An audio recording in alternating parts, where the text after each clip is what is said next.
Hello guys, you are most welcome on A to Z motivational. आज की video में हम आपको बताएंगे पांडवों का अदृश्य लोक के बारे में। तो चलिए वीडियो शुरू करते हैं। जम्मू से करीब 28 किलोमीटर दूर एक ऐसा रहस्यमय लोक है जो पांडव गुफा के नाम से जाना जाता है।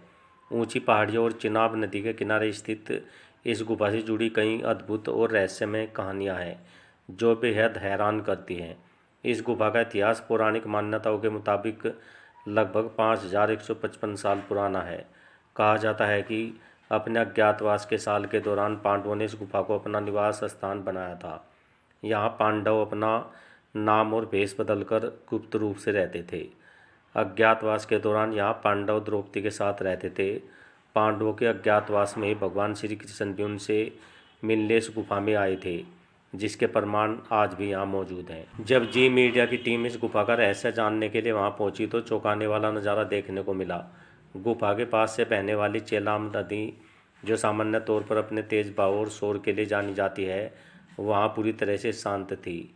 इस असाधारण दृश्य के पीछे कहानी जानने के लिए टीम ने गुफा के पुजारी से जब संपर्क किया तो उन्होंने बताया कि महाभारत काल में जब पांडव यहाँ अज्ञातवास में थे तो चिनाब नदी का शोर उनकी तपस्या में बाधा डालता था, जिससे नाराज पांडव पुत्र भीम ने अपने बल और श्राप से इस नदी को शांत कर दिया।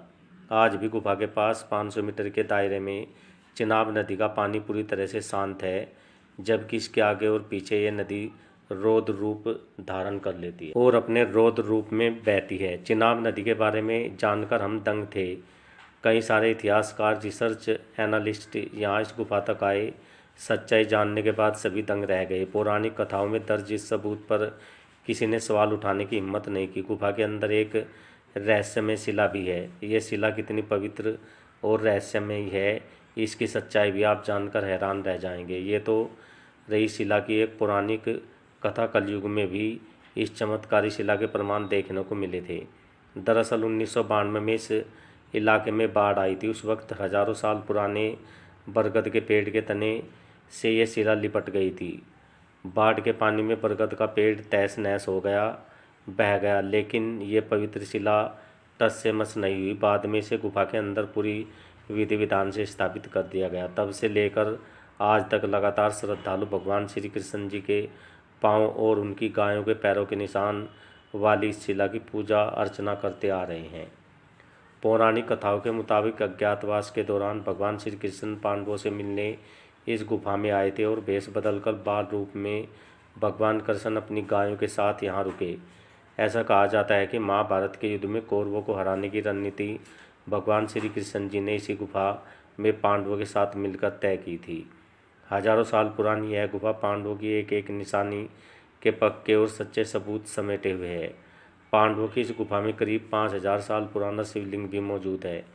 यह शिवलिंग बेहद खास है। इस शिवलिंग की पूजा अर्चना से काल्प सर्प दोष दूर हो जाता है। जब पांडव द्रौपदी के साथ अज्ञातवास का समय बिता रहे थे तब इसी पवित्र शिवलिंग की उन्होंने पूजा की थी। मान्यता है कि भगवान शिव की पूजा से ही पांडवों को महाभारत में विजय मिली थी। इस गुफा में 5 पांडवों की मूर्ति भी स्थापित की गई है। युधिष्ठिर, भीम, अर्जुन, नकुल, सहदेव के साथ द्रौपदी की भी प्रतिमा इस गुफा में मौजूद है। दरअसल पांडवों ने इसी गुफा में महाभारत जीत की रणनीति बनाई थी। यही रुके, यहीं पर भगवान कृष्ण के साथ पांडवों को कई दौर की बैठकें हुई। महाभारत के युद्ध में कौरवों को कैसे पटकनी देनी है, यह सब कुछ इसी गुफा में तय किया गया था।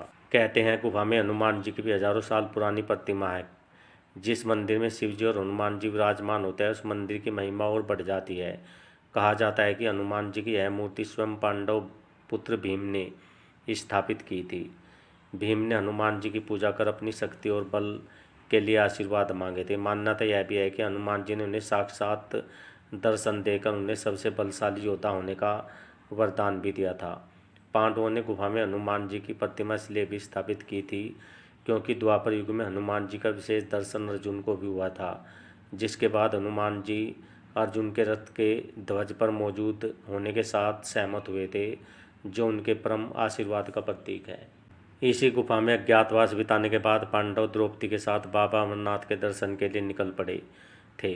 आज भी श्रद्धालु इस गुफा में दर्शन के लिए आते हैं। पांडवों के स्थापित शिवलिंग, हनुमान जी और भगवान अमरनाथ की पूजा अर्चना कर अपनी मनोकामनाएं पूर्ण होने का आशीर्वाद मांगते हैं। जय भोलेनाथ, जय Baba Barfani. Okay guys, I hope जानकारी आपको अच्छी लगी होगी। तो मिलते हैं नेक्स्ट वीडियो में। Till then okay, bye bye.